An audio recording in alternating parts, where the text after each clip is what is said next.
मस्तिष्क की संरचना। पिछले वीडियो में हमने मस्तिष्क की संरचना वाला टॉपिक है वो पढ़ रहे हैं। देखो ये मस्तिष्क की संरचना है। इसमें अग्र मस्तिष्क, पहला मस्तिष्क के 3 भाग होते हैं, अग्र मस्तिष्क, मध्य मस्तिष्क और पश्च मस्तिष्क। अग्र मस्तिष्क है, इसमें एक तो प्रमस्तिष्क, थैलेमस और हाइपोथैलेमस, ये 3 संरचनाएं आती है।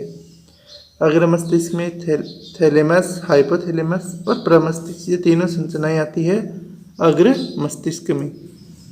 मध्य मस्तिष्क के अंदर 4 पिंड पाए जाते हैं जिन्हें पिंड चतुष्टय कहते हैं, वो पढ़ चुके हैं हम। फिर पश्च मस्तिष्क में अनुमस्तिष्क, मेडुला ओब्लिगेटा, ये भाग है वो आते हैं। तो अपना टॉपिक है, पिछले वीडियो के अंदर हम अग्र मस्तिष्क का पहला भाग प्रमस्तिष्क कंप्लीट कर लिया था, थैलेमस हो गया था, हाइपोथैलेमस कंप्लीट कर लिया था। अब पढ़ते हैं मध्य मस्तिष्क के बारे में। तो ये मस्तिष्क की संरचना है, ठीक है। मध्य मस्तिष्क देखो, यह मस्तिष्क के बीच का भाग होता है। मध्य मस्तिष्क का बीच का भाग होता है। इसे 2 भागों में विभाजित किया जाता है। पहला भाग होता है मध्य मस्तिष्क का, उसके पिंड चतुष्टय कहते हैं। मध्य मस्तिष्क में 2 ऊपरी तथा 2 निचले कोष्ठ पाए जाते हैं जिन्हें पिंड चतुष्टय कहते हैं। यह देखने तथा सुनने से संबंधित कार्य करता है। तो ये पहला भाग हो गया पिंड चतुष्टय। अगला दूसरा भाग है मध्य मस्तिष्क का, वो होता है प्रमस्तिष्क वृंतक। यह मध्य मस्तिष्क में बुर्स सेरेब्री नामक तंत्रिकाओं का बना बंडल होता है। तो मध्य मस्तिष्क के अंदर ब्रुस सेरेब्री तंत्रिकाएं हैं, उनका एक बंडल पाया जाता है और यह ब्रुस सेरेब्री का बंडल है, तंत्रिकाओं का बंडल है, वो है प्रमस्तिष्क वृंतक कहलाता है। तो ये मध्य मस्तिष्क के 2 भाग हो गए, पिंड चतुष्टय और प्रमस्तिष्क वृंतक। अब अगला अपना मस्तिष्क का तीसरा भाग है। तीसरे भाग का नाम है पश्च मस्तिष्क। यह मस्तिष्क का अंतिम भाग होता है। प्रमस्तिष्क, पश्च मस्तिष्क, मस्तिष्क का अंतिम भाग। 3 भागों में बांटते हैं ना मस्तिष्क को, अग्र मस्तिष्क, मध्य मस्तिष्क और पश्च मस्तिष्क। तो पश्च मस्तिष्क का ये अंतिम भाग है। पश्च मस्तिष्क के भी 3 भाग होते हैं। पश्च मस्तिष्क का पहला भाग होता है अनुमस्तिष्क। पश्च मस्तिष्क का पहला भाग कौन सा है? अनुमस्तिष्क। ये देखो, ये वाला भाग है ना मस्तिष्क के नीचे, ये जो कि शाखित होता है, बड़ा भाग होता है, इस भाग का नाम होता है अनुमस्तिष्क। यह पश्च मस्तिष्क का एक छोटा भाग होता है जिसकी आकृति वृक्षनुमा होती है। पश्च मस्तिष्क का छोटा भाग और इसकी आकृति है वो वृक्षनुमा। यह शरीर का संतुलन बनाए रखने का कार्य करता है और इसका कार्य होता है शरीर का संतुलन बनाए रखना, अनुमस्तिष्क का, ठीक है। पश्च मस्तिष्क का दूसरा भाग है वो होता है पोन्स।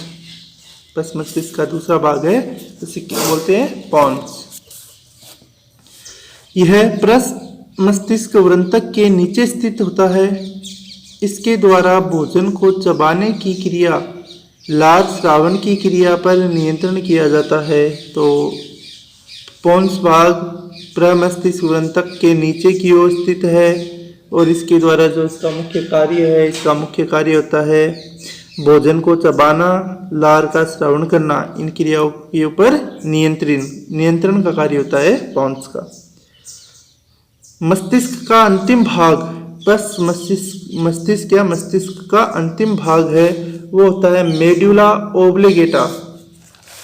मेडुला ओब्लिगेटा यह मस्तिष्क का अंतिम भाग होता है। मस्तिष्क का अंतिम भाग होता है मेडुला ओब्लिगेटा। यह मेरुरज्जु से जुड़ा रहता है। इसमें एक गुहा पाई जाती है। ठीक है, इसमें एक गुहा पाई जाती है जिसे मेटासील कहते हैं, जिसे मेटासील कहते हैं। ठीक है, तो मेडुला ऑब्लिगेटा अंतिम भाग, इसमें गुहा होती है, इस गुहा को मेटासील कहा जाता है। यह श्वास लेने, भोजन के निगलने की तथा अनैच्छिक क्रियाओं पर नियंत्रण करता है। श्वास लेना, भोजन को निगलना और अनैच्छिक क्रियाएं हैं शरीर में, इन क्रियाओं पर नियंत्रण का कार्य होता है मेडुला ऑब्लिगेटा का। ठीक है, डायग्राम में देखो मेडुला ऑब्लिगेटा कौन सा भाग है, ये जो अनुमस्तिष्क के पास में नीचे, इसके नीचे वाला भाग है, इस वाले भाग का नाम होता है मेडुला ऑब्लिगेटा, जो कि मेरुरज्जु से जुड़ा हुआ रहता है। नीचे से ये किससे जुड़े रहेगा, मेरुरज्जु से। ठीक है, जो केंद्रीय तंत्रिका तंत्र है, केंद्रीय तंत्रिका तंत्र के दो भाग होते हैं, मस्तिष्क और मेरुरज्जु। ये तो मस्तिष्क है, मस्तिष्क जुड़ा रहता है मेरुरज्जु से, ये मेरुरज्जु है जो कि अपने कशेरुकी के अंदर सुरक्षित रहती है मेरुरज्जु। तो ये मेडुला ऑब्लिगेटा, इस मेडुला ऑब्लिगेटा के अंदर ये गुहा है, इस गुहा का नाम होता है मेटासील। मेडुला ऑब्लिगेटा के अंदर एक गुहा पाई जाती है, इस गुहा का नाम होता है मेटासील। अब आगे देखो, शरीर की सबसे बड़ी कोशिका तंत्रिका कोशिका होती है। हमारे शरीर की सबसे बड़ी जो कोशिका है, सबसे बड़ी कोशिका का नाम होता है तंत्रिका कोशिका। और सबसे जो छोटी कोशिका होती है वो होती है स्पर्म सेल। ठीक है, सबसे बड़ी कोशिका तंत्रिका कोशिका और सबसे छोटी कोशिका है वो होती है स्पर्म सेल, यानी स्पर्म की कोशिका। मस्तिष्क का भार 1.5 kg होता है। मस्तिष्क की गुहा को वेंट्रिकल गुहा कहते हैं। मस्तिष्क की गुहा वेंट्रिकल गुहा कहलाती है। हाँ, तो केंद्रीय तंत्रिका तंत्र का पहला भाग मस्तिष्क वो कंप्लीट हो गया। मस्तिष्क के अंदर हमने पढ़ा, इसके ऊपर आवरण पाए जाते हैं, मस्तिष्क आवरण होते हैं। ठीक है, मस्तिष्क आवरण है, उसमें श्वेत द्रव्य और दूसरे द्रव्य भी पाए जाते हैं। मस्तिष्क की संरचना को 3 भागों में बांटा जाता है, अग्र मस्तिष्क, मध्य मस्तिष्क तथा पश्च मस्तिष्क। अग्र मस्तिष्क के भी अलग अलग भाग होते हैं। पहला प्रमस्तिष्क, प्रमस्तिष्क, फिर हाइपोथैलेमस और थैलेमस, फिर मध्य मस्तिष्क आता है। मध्य मस्तिष्क के अंदर पिंड, चतुष्टय और प्रमस्तिष्क वृंतक भाग आते हैं। और लास्ट भाग होता है पश्च मस्तिष्क। पश्च मस्तिष्क के अंदर अनुमस्तिष्क, पोन्स और मेडुला ऑब्लिगेटा भाग है वो सम्मिलित किए जाते हैं। तो यहाँ तक हमारा कंप्लीट हो गया है। अगला पॉइंट है वो है मेरुरज्जु। मेरुरज्जु मस्तिष्क के ऑब्लिगेटा से आरंभ होकर कशेरुक नाल से गुजरती हुई रीढ़ की संपूर्ण लंबाई में होती है। यानी जो हमारे पीछे रीढ़ की हड्डी है, उस रीढ़ की हड्डी की पूरी लंबाई में बीच में मेरुरज्जु पाई जाती है। इसकी लंबाई लगभग 45 सेंटीमीटर होती है।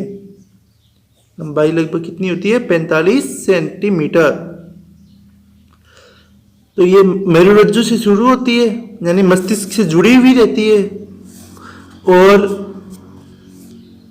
कशेरुक नाल यानी रीढ़ की हड्डी है ना, उसकी नली से गुजरती हुई रीढ़ की संपूर्ण लंबाई में होती है। मेरुरज्जु के ऊपरी स्तर पर 3 तंत्रिकाएं या झिल्लियां पाई जाती है। तानिकाएं। मेरुरज्जु के ऊपरी स्तर पर 3 तानिकाएं या झिल्लियां पाई जाती है। यानी मेरुरज्जु के ऊपर ऊपरी स्तर पर 3 तानिकाएं होती है। मेरुरज्जु का ऊपरी स्तर है, उसके ऊपर 3 तानिकाएं या झिल्लियां होती है, झिल्लियां भी बोल सकते हैं इनको। इनके नाम क्या है, दृढ़ तानिका, जाल तानिका और मृदु तानिका। दृढ़ तानिका सबसे बाहर की ओर होती है, जाल तानिका मध्य में होती है और मृदु तानिका अंदर होती है। तो दृढ़ तानिका सबसे बाहर की ओर, जाल तानिका बीच में और मृदु तानिका सबसे अंदर की ओर पाई जाती है। ठीक है, अब देखो ये एक डायग्राम बनाते हैं। मेरुरज्जु के अनुप्रस्थ काट का इम्पोर्टेंट है, एग्जाम में पूछा जा सकता है। देखो ये है मेरुरज्जु के अनुप्रस्थ काट का डायग्राम। मेरुरज्जु के अनुप्रस्थ काट का डायग्राम। ठीक है, दो तो इसमें श्रृंग है, ऊपर वाले हिस्से को बोलते हैं पृष्ठ श्रृंग और नीचे वाला हिस्सा है वो कहलाता है अधर श्रृंग। पृष्ठ श्रृंग और अधर श्रृंग। बाहर की ओर जो द्रव्य पाया जाता है उसको बोलते हैं श्वेत द्रव्य और भीतर की ओर जो द्रव्य होता है उसको बोलते हैं धूसर द्रव्य।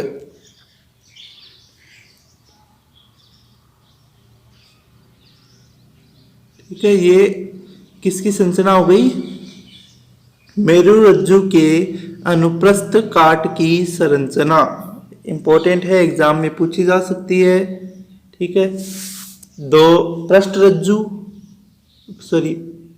गुच्छ, पृष्ठ श्रृंग ऊपरी वाला भाग, अधर श्रृंग नीचे वाला भाग। ऊपरी वाले भाग के अंदर, पृष्ठ वाले में भाग के अंदर बाहर की ओर जो द्रव्य होता है उसे श्वेत द्रव्य कहते हैं और अंदर की ओर जो द्रव्य होता है उसे धूसर द्रव्य कहते हैं।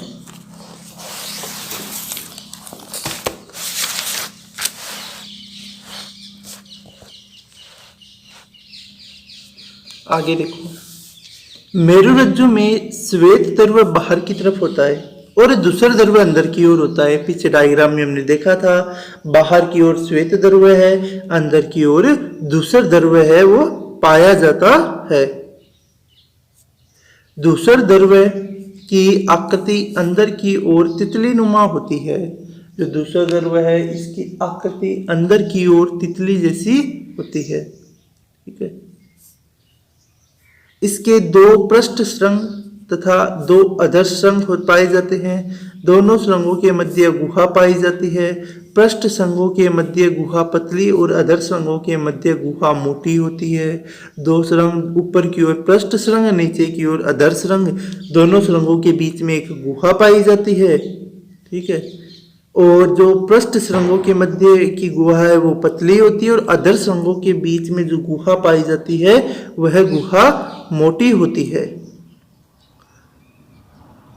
पृष्ठ सतह बाहर की ओर एक सूजन उत्पन्न करती है जिसे पृष्ठ गुच्छ कहते हैं और पृष्ठ श्रृंग है वो बाहर की ओर एक सूजन उत्पन्न करेगी। उस सूजन का नाम, मतलब एक फूली हुई संरचना बनाती है, उस फूली हुई संरचना का नाम पृष्ठ गुच्छ होता है। इस फूली हुई संरचना का नाम होता है पृष्ठ गुच्छ। तो ये मेरुरज्जु के अनुप्रस्थ काट की संरचना है वो कंप्लीट हो गई।